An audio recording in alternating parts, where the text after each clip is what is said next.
Hey guys, thanks for clicking on my channel. Today we are going to do rear brakes, parking brake, and seals on the rear of a 2004 Chevy Tahoe. Here we go. So first step on the Tahoe, we're going to jack it up. We get some jack stands under there, and we took the wheel off. I think you guys know how to do that. It's 22 millimeter socket for all of you who are obsessed with what size socket to use. And then the next thing you're going to do is you're going to take the rear brake caliper off, okay? Use a 12 millimeter socket, again with the socket size. And there's a bolt right here, and there's another bolt right here. You're going to loosen those two bolts, slide them out, and then you're going to remove this caliper. That's our next step. Okay, so we got the bolts out. Now we're going to remove the caliper. I just take a screwdriver, kind of something like that, just kind of wiggle it. It'll come right out. Bring it up here. I'm going to use a simple little bungee cord, whatever you want to call it. Just kind of hook it on here. Somehow we're going to hook it on here, I guess. Like that. All right. I guess it's easier said than done, right? All right. Let's put this over here. Okay, I'll just hook that right there. Okay. I found a better spot for the caliper there. So next you're gonna pop your brake pads off. You just kind of push these things out. Push this one in. Kind of just pry them out of there.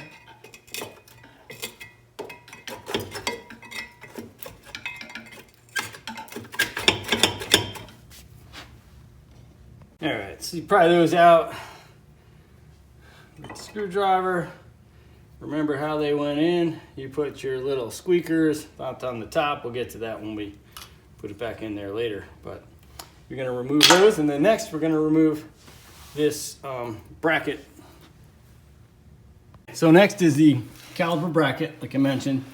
And these are, get back here, two bolts. You got one bolt here and one right above it. Those are 18 millimeter bolts. And you might need a pretty big ratchet on there with a little leverage to get those out.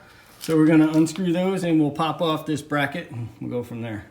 Okay, so taking that last bolt from the caliper bracket, the 18, and it's a little longer than it looks. It's coming out, and then the caliper bracket comes right off. Nice and easy. And now I already checked the rotor. I didn't have to pry it off. It came off really easy. So that's, we're gonna take that off. And now we'll be right back. Okay, so now with our rear rotors off, you can take a look at these rear backing plates. There's not a whole lot left of them. They're rusted out pretty bad, coming off and pretty much coming off in pieces. So that's why we're gonna replace the backing plates. And you know, it's a difference of replacing the brakes and the rotor. Not a big deal, but now because of that, we have to take the axles out. So next thing we're gonna do is we're gonna drop the differential cover, drain the oil, and then we're gonna have to get our axle out, and then we're gonna go from there. So that's where we're at now. Folks, so next job is the differential cover. So we're gonna have to remove these 10 bolts. This is a 10 bolt one. The bolts are a 13 millimeter socket. I took a wire brush here, try to clean some of these up because there's some undercoat and some paint and some rust and all kinds of goodies on there. So the 13 fits perfect. Then we're gonna go ahead and we're gonna loosen all these bolts up here, and we'll get a drain pan under here because we're gonna have some fluid come out. Okay, so I went around by hand and I just cracked all of these loose.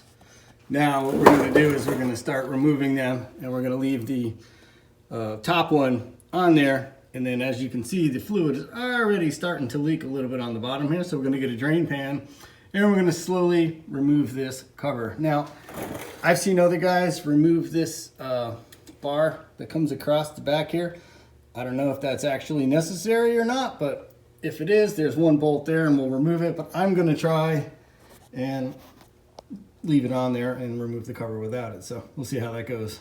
Okay, so I easily had removed the cover without moving this suspension link. Sorry, it's not the sway bar. I apologize for not having the correct term for what that bar is, but you do not have to remove it to remove the differential cover.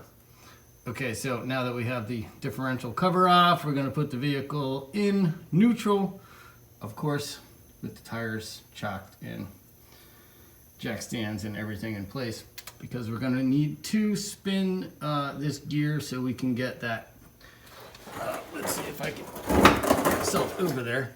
We need to get this pin out here because that pin holds the clip to the axle.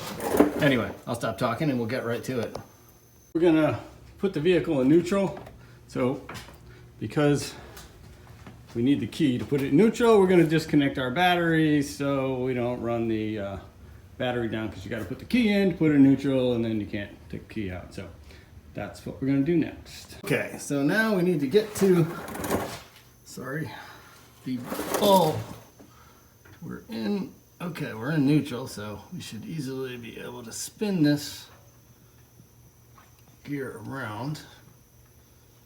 Now we need to find, there it is. Okay, and there's the bolt right there. I believe it's an 8mm. That bolt has a pin that goes through and holds that pin in place. So we need to remove that pin, and then we can access the clip that holds the axle in.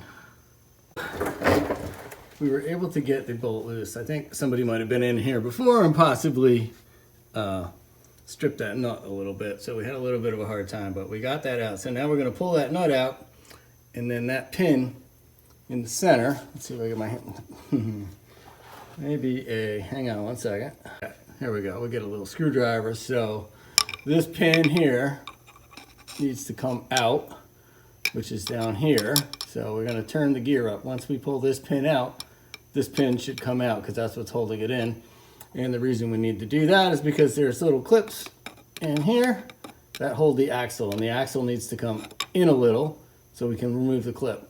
That's where we're at. Okay, so we got it out. I apologize, I don't have any help with the camera today. There's a slot right here, as you can see. That's the axle. And there is a clip, it's like a C-clip. And that clip slides in there, and then when you pull the axle out, it locks into this gear right here. So that's how we did that. It's a little difficult to do by yourself because if you have someone that can push in on the outer side of the axle, it makes it a lot easier. I ended up using a little chain and a pry bar with my foot, believe it or not. I wish I could have videoed that. But needless to say, I was able to get the clip off of the axle. So that's where we're at. Now we're gonna take and remove the axle from the outside. So now that we got the clip off, I'm gonna come over here. Now, I marked this with a paint pen. I don't think it really matters as long as you don't disturb the gear on the inside, spider gear. And then you're gonna remove this axle straight out here. And it should just come right on out. And there it goes. That's that.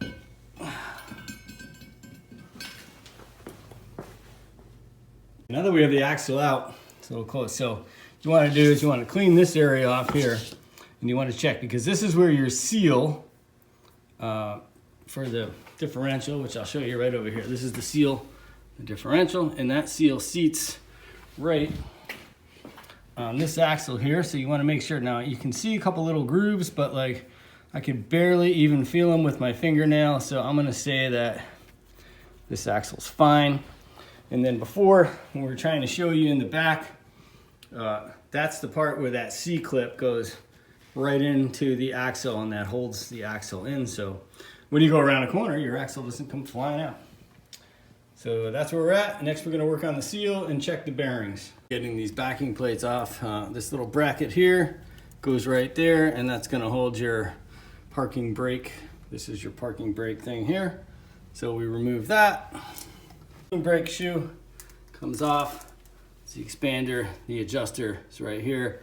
We're gonna take that off, and then next we're gonna take these bolts out of here to get the parking brake housing off of there so we can get to our backing plate, dust cover, whatever you wanna call it. Parking brake bracket.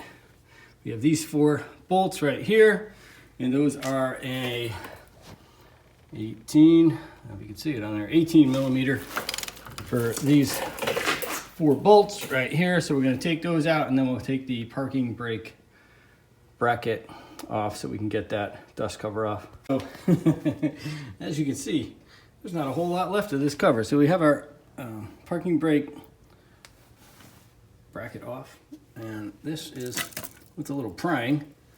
This is what's left of our dust cover. Now I'm looking at the new one, which is, I'm gonna say, identical on the inside, except the new one has this extra thing around it. I don't know if this one actually may have had that and it's gone, or if this is just a different cover. I'm not really sure. So we're gonna have to just clean up all this stuff and try mounting the bracket to it and see if that extra inch or so of backing is going to be in the way or not. Not sure. We'll check it out. We have our backing plates, and I think they're the correct backing plates. We have our parking brake assembly put into it, and we just checked our bearings here, and there's nothing wrong with these bearings. So we're going to make the executive decision not to change them, but we are going to put new seals in. We removed the old seal, so now we're just going to put in this seal here. And I like to use, excuse me, you got my hand. I like to use this method. 2x4 on there, and just kind of tap it in. Go crazy.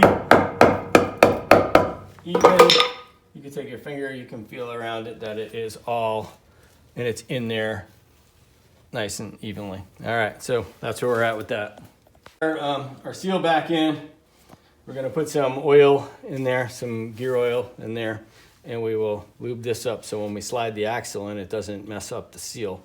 And right now we're putting back our parking brake. We got the lever on there. We got these 2 little things. Now when you put this back in, the bottom one has like a little pin. Let's see if it'll come out so I can show you. Well, there's a little pin that goes in there. Make sure you get the pin on the bottom side, because the pin actually goes into the linkage. And then this side is your adjuster side. Get this back on, so we're gonna torque these back down to, yeah, I know I'm not the best when it comes to the actual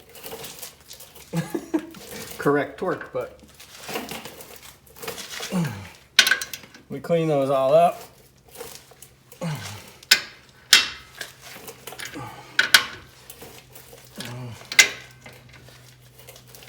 Okay. Got our parking brake, the new shoe back on there. And now we're just gonna put some oil on here because we're gonna put our axle back in. So I took a little brush and clean, because there's a little lip of rust there. So I took a wheel and I cleaned that up, because when you go to put the axle back in, you have to push the axle in farther than it normally goes so you can put the C-clip on, and then it'll pop back out. So I cleaned that little bit of rust off there, so hopefully we'll have no problem installing the axle in. Okay, we got it all cleaned up. We're gonna attempt to put our axle back in. I'm gonna slide that in nice and easily. Put that in there. And then I got oil on here, so hopefully won't do any damage to the new seal. Now, this thing tilts, obviously, as it goes through the housing, so when we get to the end, we're gonna have to lift it up.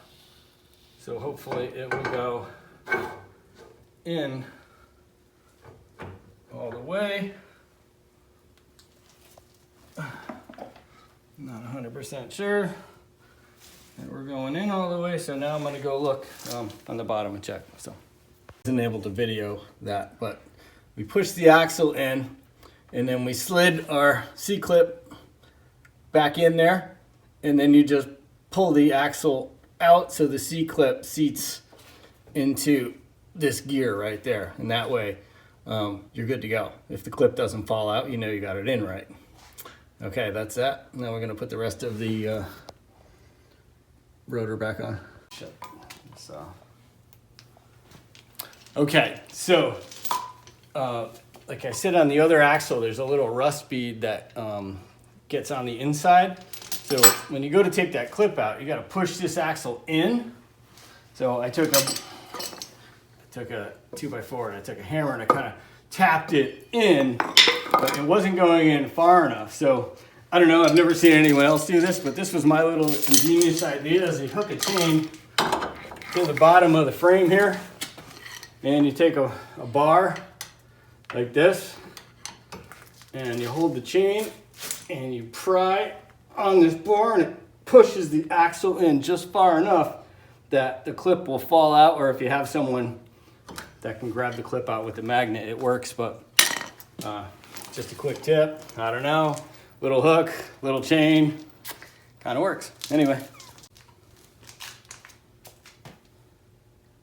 Okay, so now sometimes it gets stuck, doesn't want to come out. I don't really need to pound on it, so I just take a 2x4 and kind of twist like that, and look at that, she comes right out. Nice and easy. And there it goes.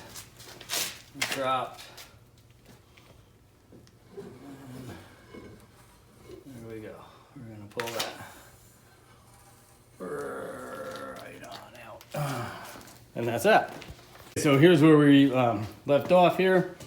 We put our axles back in the same exact way they came out, and you push them in and you pop the clips in there.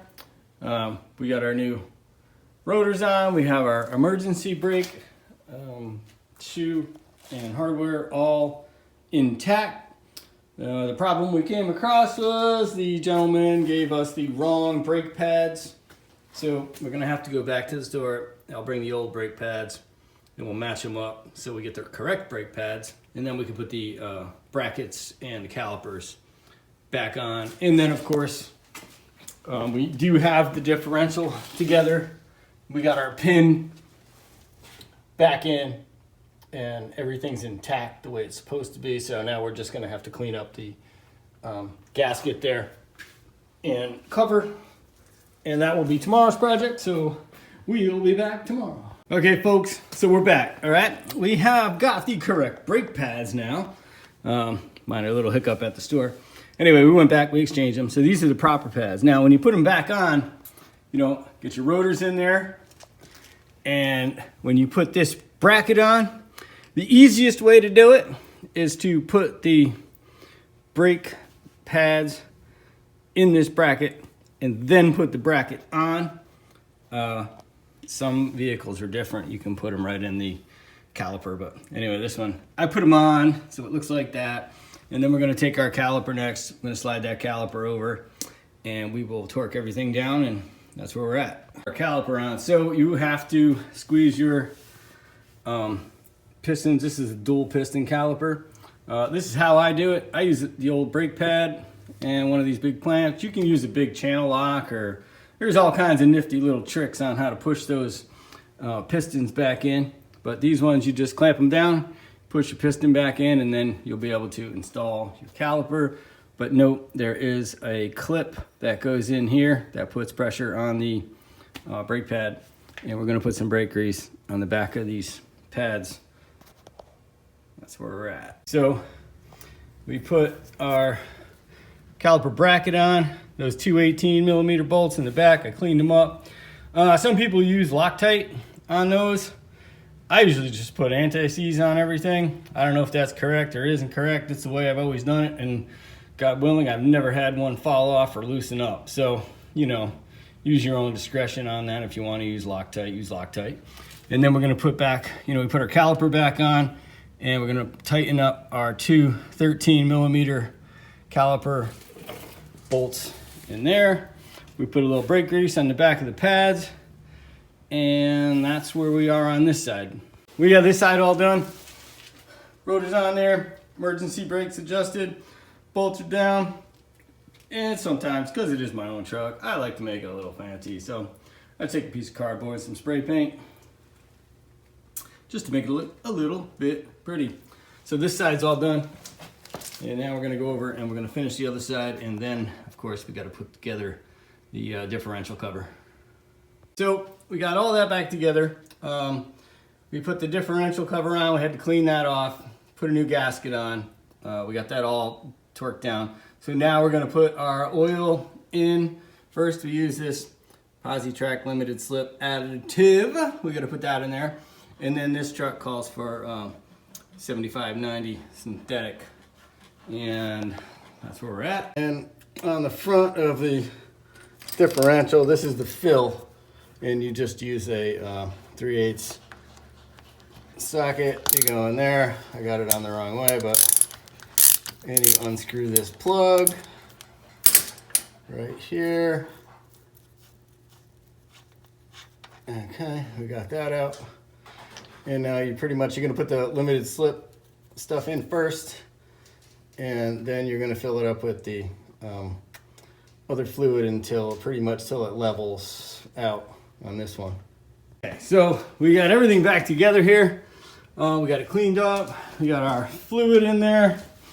And, you know, why not make things look a little fancy? So we painted everything up, make it look nice and clean. And now we're gonna put the wheels back on, these lights, get it down. Keep our fingers crossed that it works. Guys, thanks so much for watching the video. I hope this might have been helpful for you, or maybe answered some of the questions, and or you make that judgment whether you think you could do this job yourself or you think you should have somebody do it. But one more quick tip.